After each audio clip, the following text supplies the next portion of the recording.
Hello, my name is Louise Whittaker, and I'm a volunteer with the Battlefields Trust, a UK charity dedicated to preserving, interpreting and promoting British battlefields. I'd like to talk about the Battle of Boroughbridge, fought on March the 16th, 1322, when a rebel army led by Thomas, Earl of Lancaster, pursued by one royal army, tried to defeat a second one and flee to Lancaster's castle at Dunstanburgh on the Northumberland coast. Who were the main protagonists? The English king at the time was Edward II, not present at the battle in person, but under whose authority the royal army fought. Tall, strong, and apparently pretty handsome, he looked every inch a king. Edward's enjoyment in talking to ordinary people and enjoying ordinary pursuits might have made him a very successful 21st century monarch, but he was temperamentally unsuited to be a medieval ruler, and unlucky to be one, having had three older brothers who all died young. His political and emotional reliance on royal favourites, to the exclusion of all others, continually undermined his kingship.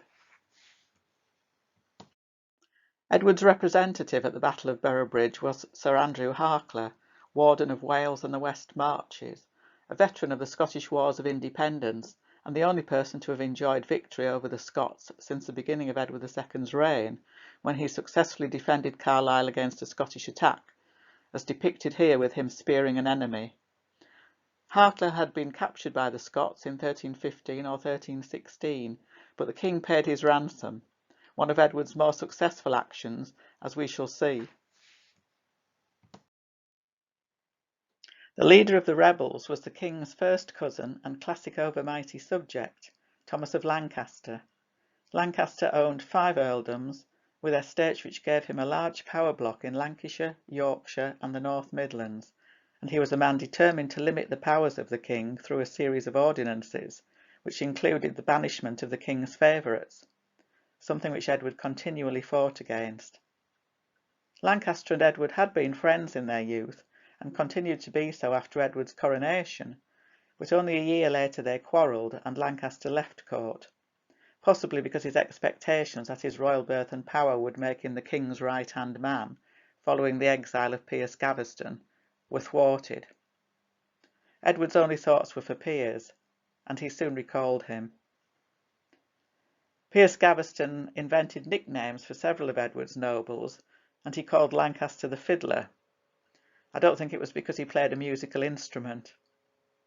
Gaveston's illegal execution in 1312 at the hands of the Earls of Warwick and Lancaster, on Lancaster's land, turned the Earl and Edward into deadly enemies, and any reconciliation between them was only ever going to be skin deep.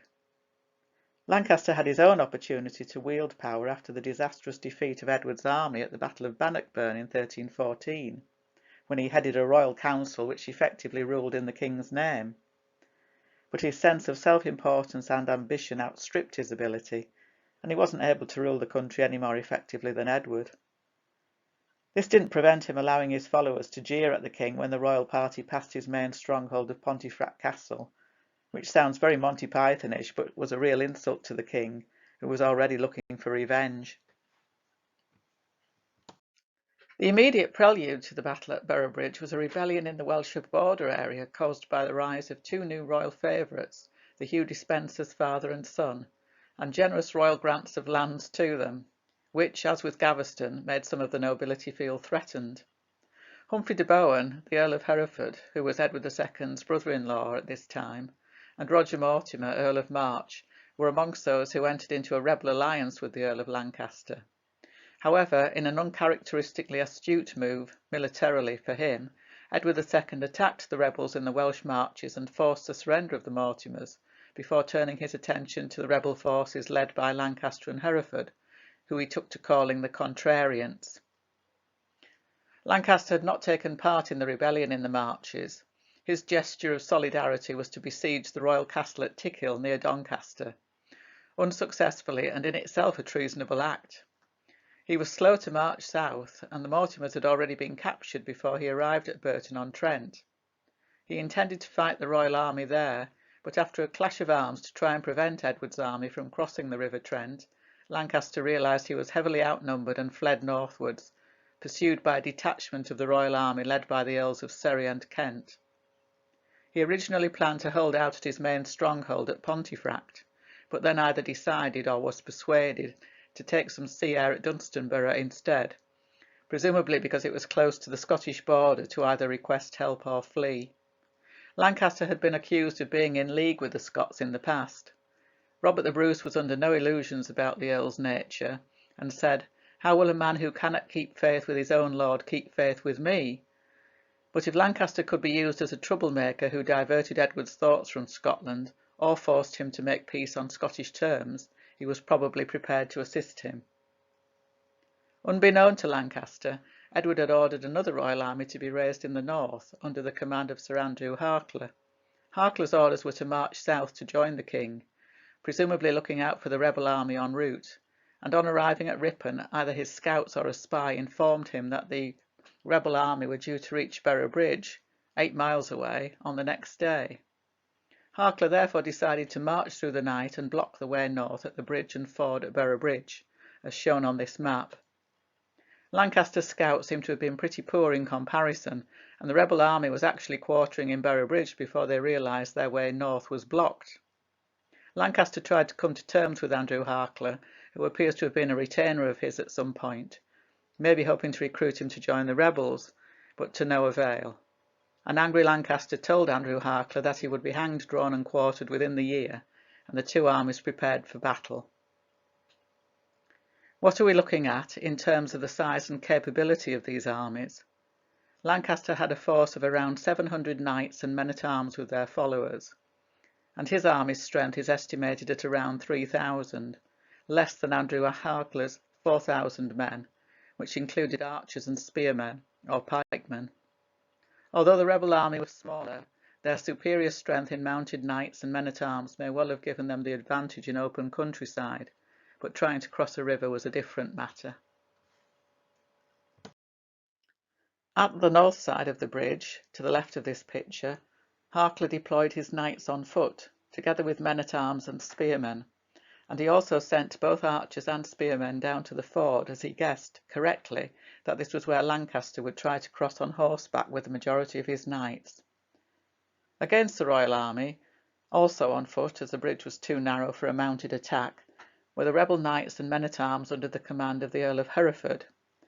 The medieval bridge is believed to have been in much the same place as this present one, but it was wooden rather than stone, probably with wooden slats across the bottom, and it's where the first part of the battle took place. Hereford, together with his standard-bearer and a number of knights, including Sir Roger de Clifford from Skipton, tried to force their way across. There are several near-contemporary accounts of this battle, the most detailed appearing in the Brute Chronicle. According to the Brute account, a royalist soldier got to the bottom of the problem of the Earl of Hereford. As the noble lord stood and fought upon the bridge, a thief, a worthless creature, skulked under the bridge, and fiercely with a spear smote the noble knight into the fundament, so that his bowels came out there. So whether Hereford's rearguard failed to protect him at this crucial moment, or whether he was killed in more conventional fashion, it's turned into a real annus horribilis for him. He's dead, Roger de Clifford is badly wounded by pike and arrow, and the rebels are defeated on the bridge. There's some speculation as to the whereabouts of the ford. Sadly, no contemporary account specifies how close to the bridge it was. At present, it's generally believed to be east of the bridge at Milby Lock, shown here, from where you can still see some open ground. At the ford, Thomas of Lancaster intended to force his way across with his cavalry. Knights, who would have had helmets and some plate armour to protect joints and shins, but at this period were still wearing mail hauberks or shirts, and a surcoat, as shown in this tomb effigy of the unfortunate Earl of Hereford. Andrew Harker deployed his spearmen in what's described as a schiltron after the Scottish fashion, a tight, shield-like formation, usually with pikes or spears, which the Scots armies had used very effectively against cavalry to repel attacks, and also offensively, as at Myton, only a few miles from Boroughbridge, in 1319. The tactic was no doubt familiar to Harker's Cumbrian troops, but he also had a number of archers with longbows. The river at Boroughbridge today is approximately 40 metres wide and was probably not much wider in the 14th century. Lancaster tried to attack across it, but according to the chronicles was met by an arrow storm from the royalist archers and forced to retreat after only one attempt. So here, 24 years before the Battle of Crecy, we're already seeing the effectiveness of the longbow against cavalry. The Life of Edward II also says that following the death of the Earl of Hereford, the rebels' zeal for battle cooled off, which doesn't say a lot for their support for Lancaster. This was effectively the end of any attempts to break out of the town and engage with the enemy. Lancaster now sent messengers to Harker to request a truce until the following morning, when the Earl would either give battle again or surrender, and this was agreed. Harker presumably was not wanting to risk entering the town with night falling, and had no need to do so as he was still in command of the northern exits. Could the rebel army have slipped away? Well, where to? There's a second royal army somewhere behind them, and their whereabouts are now common knowledge. During the night, fresh royal troops, about 400 men, arrived under the command of Sir Simon de Ward, the High Sheriff of York, to reinforce Harker's army, and bolstered by them, Harker entered Boroughbridge early the following morning and called on Lancaster to surrender. Lancaster had taken refuge in St James's Chapel in the town, but unfortunately for the rebel earl, claiming sanctuary didn't prevent him from being dragged out, stripped, and made to wear inferior clothes as a mark of his disgrace. With Hereford dead, and now Lancaster captured, the rebellion was at an end. Lancaster was sent as a prisoner to York by water, the other main rebel leaders going by road, and a number of them, around 22, including Roger de Clifford, were executed there. Lancaster himself was brought to the king at Pontefract, his castle having surrendered to the royal army when the garrison heard he'd been captured. There are no accounts of the total number of battle casualties. We only know the names of a few knights who died on the bridge with the Earl of Hereford.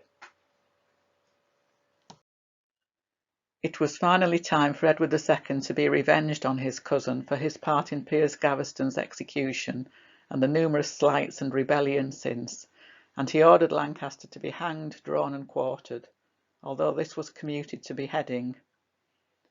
On the 22nd of March, Thomas, Earl of Lancaster, was executed and buried in the Priory Church at Pontefract, near the High Altar, where miraculous cures were later claimed to have happened. He seems to have been much more popular in death than life, and there were even some petitions made to the Pope to canonise him, but they didn't come to anything. One survival of the Earl's cult can be seen in the church of South Newington in Oxfordshire, where a wall painting of the Earl's beheading is next to a wall painting of the murder of Thomas Becket. There's a tradition around this part of the medieval period where those who resisted royal oppression were seen in the tradition of Thomas Becket. Simon de Montfort in the 13th century was apparently portrayed in a similar way after he was killed at Evesham. This is the Martyrdom of Thomas a Becket, which is in the church at South Newington, next to the previous picture of the execution of Thomas, Earl of Lancaster. For his victory at Boroughbridge, Andrew Harker was made Earl of Carlisle. However, in the autumn of 1322, he failed to come to the king's aid at the Battle of Old Byland, where, despite having to fight up Sutton Bank in 2 places, the Scottish force scored a resounding victory. And the following January, Harker signed a peace treaty with Robert the Bruce without royal permission. For what was in effect treason, he was hanged, drawn and quartered, thereby fulfilling Lancaster's prophecy. Edward II was now at the height of his powers, but, having learned nothing from the rebellions and general disaffection against him, he continued to rely on unpopular favourites, particularly the grasping Hugh Despenser the Younger, until in 1327 he was deposed by his queen, Isabella, acting with Roger Mortimer in favour of his son, who became Edward III. So that's the Battle of Boroughbridge. If you visit the town today, there is a blue plaque commemorating the battle on the bridge. You can see St James's Square, the site of the chapel where Lancaster sought sanctuary, And there's also a pleasant walk down to Milby Lock, as well as along the south side of the river near Aldborough. Here there's still some open country where Lancaster's cavalry are believed to have drawn up. The battle monument used to stand in Boroughbridge until the mid-19th century, when it was proving to be an obstruction and moved to Aldborough. It can still be seen here today.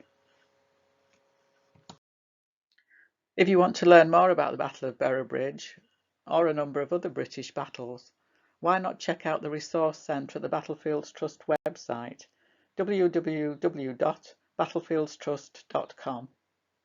Thank you for watching.